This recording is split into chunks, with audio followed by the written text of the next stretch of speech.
नमस्कार मित्रांनो, मी doctor Annasaheb Birajdar, director जीजी बिराजदार मेमोरियल हॉस्पिटल, निर्मिती टेस्टिंग सेंटर लातूर. आपण आज जी केस बघत आहे ती आहे एंडोमेट्रियल पॉलिप, ज्याला आपण म्हणतो पिशीची गर्भाशयाची पिशीची आतून गाठ असणे. ह्या पेशंटचं मला पुढच्या महिन्यामध्ये IVF करायचं आहे, जून महिन्यामध्ये. तर बाळ सोडण्याच्या अगोदर आम्ही काय करतो तर पेशंटची हिस्ट्रोस्कोपी आणि लॅप्रोस्कोपी करतो. त्याच्यामध्ये पेशंटला आपण गर्भाशयातनं आतून तपासून घेतो, तसंच पोटावरून दुर्बीण टाकून चेक करतो. तुम्ही आता बघू शकता ह्या पेशंटची गर्भाशयाची पिशवी आतून तपासणी चालू आहे. आतून तपासण्याची पिशवी म्हणजे थोडक्यात योनी मार्गाद्वारे आपण आतमध्ये जात आहे. तुम्ही बघू शकता हा पूर्ण आतून योनी मार्ग आहे हा, ठीक आहे. आणि हे जे दिसतंय हे गर्भाशयाच्या पिशीचं तोंड आहे.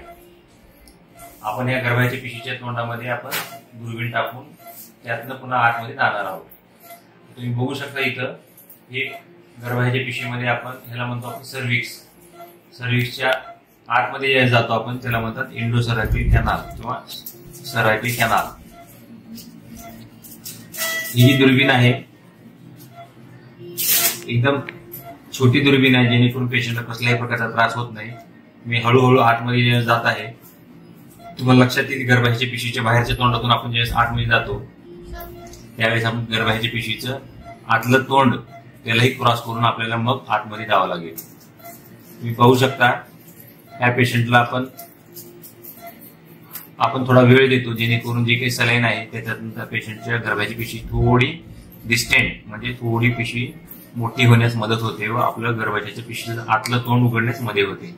हिस्ट्रोस्कोपी ही अशी सर्जरी आहे ज्याच्यामध्ये आपण पेशंटचे वेगवेगळे आजार गर्भाशयाच्या आतील आपण पेशंटचे त्याचं निदान करू शकतो व सोबत त्याच्यावरती उपचारही करू शकतो. आपण बघू शकता आता मी पेशंटच्या गर्भाशयाच्या पिशीच्या आतल्या तोंडाला क्रॉस करून आतमध्ये जातोय. हे आहे पेशंटच्या गर्भाशयाची पिशीची आतील कॅव्हिटी. याला म्हणतात राईट साइडेड गर्भनलिका, म्हणजे उजव्या साईडच्या गर्भनलिकेचं ओपनिंग, ट्युबल ओपनिंग आपण पाहू शकता. इकडे आहे डाव्या साईडच्या गर्भनलिकेचं ओपनिंग. ही आहे अँटेरियर वॉल, समोरची वॉल, पोस्टेरियर वॉल. आणि तुम्ही इकडे बघू शकता की पेशंटच्या डाव्या साईडला एक छोटं मास आल्यासारखं दिसतं. याला आपण म्हणतो एंडोमेट्रियल पॉलिप. ह्या एंडोमेट्रियल पॉलिप असलेल्या पेशंट लोकांना काय त्रास होतो तर पेशंटच्या ह्या लोकांना पाळी गेल्याच्या नंतर पण मध्ये मध्ये स्पॉटिंग होते, म्हणजे पाळीचे 4 ते 5 दिवस प्रॉपर ब्लिडिंग झाल्याच्या नंतर पण मधल्या टायमामध्ये यांना डाग पडतो 10व्या 12व्या 15व्या दिवशी, किंवा काही लोकांना पाळीमध्येच जास्त जातं अंगावरून. तर आपण अशा केसेसला हिस्ट्रोस्कोपिक पॉलिपेक्टॉमी नावाची जी सर्जरी आहे त्याच्यामध्ये गर्भपिशी आतून तपासून त्या पिशीची आतील गाठ दुर्बिणीच्या सहाय्याने काढून टाकतो. तर ह्या पेशंटला आम्ही हे जे काही पॉलिप आहे, हे जे काही मास आहे थोडं वाढलेलं, हे आम्ही सीझर म्हणजे कात्रीच्या सहाय्याने काढून घेणार आहे, जेणेकरून पेशंटला कसल्याही प्रकारचा त्रास होत नाही. धन्यवाद. हे आहे आतलं तोंड पिशीचं, हे आहे बाहेर येणारा रस्ता आणि हे आहे बाहेरचं तोंड. आपण इथे पाहत आहोत. आता आपण काय करतो तर हे पॉलिपॅर रिमूव्ह करायसाठी ही कात्री, त्याला म्हणतो हिस्ट्रोस्कोपिक सीझर. त्याच्या बेसपासून म्हणजे मुळापासून आपण काय करतो तर हे जे काही मास आहे वाढलेलं ते काढायसाठी प्रयत्न करत आहोत.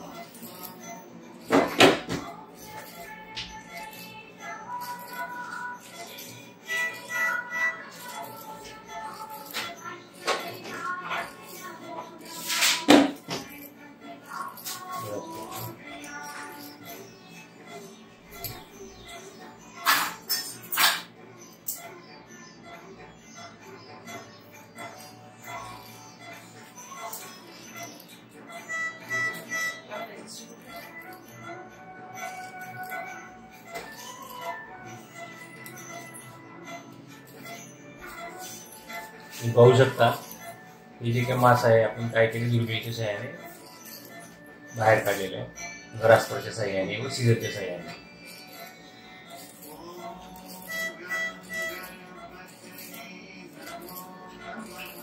इकडे पडदा पण इकडे ये, तुम्ही बघू शकता. ओके ना. हा जो पॉलिप आहे मी आता बाहेर काढलेला आहे, त्याला म्हणतात एंडोमेट्रियल पॉलिप. या पेशंट लोकांना मी म्हणल्याप्रमाणे पाळीमध्ये ब्लिडिंग होणे किंवा जास्त रक्तस्राव होणे किंवा बाळ जर त्याच ठिकाणी चिटकलं तर त्यांना, आणि पॉलिप जर मोठा असेल म्हणजे मोर दॅन 1 सेंटीमीटर असेल तर निश्चितच या लोकांना भविष्यकाळामध्ये प्रेग्नन्सी इम्प्लांट होणे, त्याला म्हणतो आपण गर्भ आतमध्ये चिटकणे, यासाठी अडथळा होऊ शकतो. त्यामुळे निश्चितच अशा पेशंटला ज्यावेळेस आपण सोनोग्राफीवरती एंडोमेट्रियल पॉलिप आहे असं ज्यावेळेस डायग्नोस होतं त्यावेळेस अशा रुग्णांनी दुर्बिणीच्या सहाय्याने पॉलिप रिमूव्हल करून घेणे आवश्यक आहे. यासोबतच इतर जे काही आजार आहेत जसे की गर्भपिशवीमध्ये पडदा आहे, पिशवीला गाठ आहे, ह्या सर्व गोष्टी, पिशवीमध्ये इन्फेक्शन आहे, ह्या सर्व आजारांचं निदान उपचार आपण दुर्बिणी शस्त्रक्रियेच्या सहाय्याने करू शकतो. धन्यवाद.